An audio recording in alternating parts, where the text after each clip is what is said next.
여러분 안녕하십니까? 22대 국회 개원 이후 처음으로 대통령실 핵심 참모들이 국회에 출석했습니다.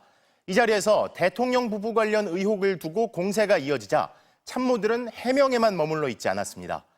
윤석열 대통령이 이태원 참사가 조작됐을 가능성이 의심된다고 했다는 말은 왜곡이다 해서 아예 그런 발언이 없었다로, 대통령이 사과했던 김건희 여사 명품백 수수권은 저열한 공작 사건으로, 최상병 사건 수사 외압 의혹은 박정훈 대령의 항명이 이 사건의 본질이다로, 모든 의혹을 아예 발생 전의 상태로 돌리려는 듯 엄호 태세는 굳건했습니다.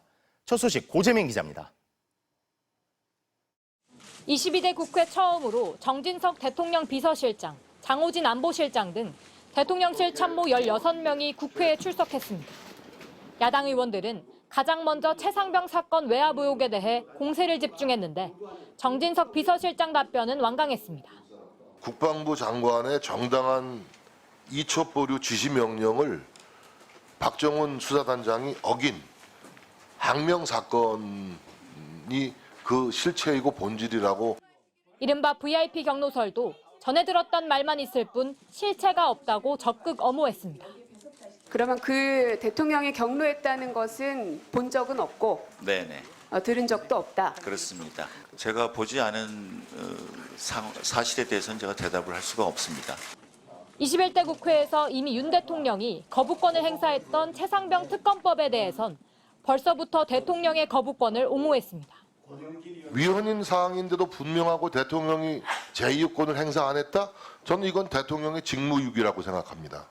2차전은 김건희 여사의 명품백 수수 의혹. 이미 윤 대통령이 사과했던 사안인데 오히려 참모들 발언은 더 후퇴했습니다. 불법적인 녹취와 촬영을 한 저급하고 비열한 공작 사건이라고 저는 생각을 합니다.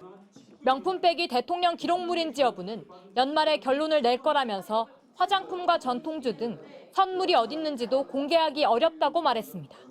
화장품과 전통주와 책 현재 보관하고 있습니까? 좀 확인을 해보겠습니다. 제가 온 지가 얼마 안 돼가지고. 김진표 전 국회의장이 회고록에서 윤 대통령이 이태원 참사의 조작 가능성을 언급했다고 적은 데 대해선 앞서 왜곡이라고만 밝혔던 대통령실은 이번엔 분명하게 그런 발언이 없었다고 주장했습니다.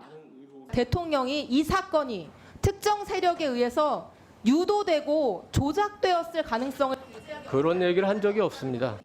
첫 국회 대면에서 대통령실 참모들은 처음부터 끝까지 모든 의혹과 지적들을 부인하면서 윤 대통령 지키기에 총력을 다하는 모습이었습니다. MBC 뉴스 고재민입니다.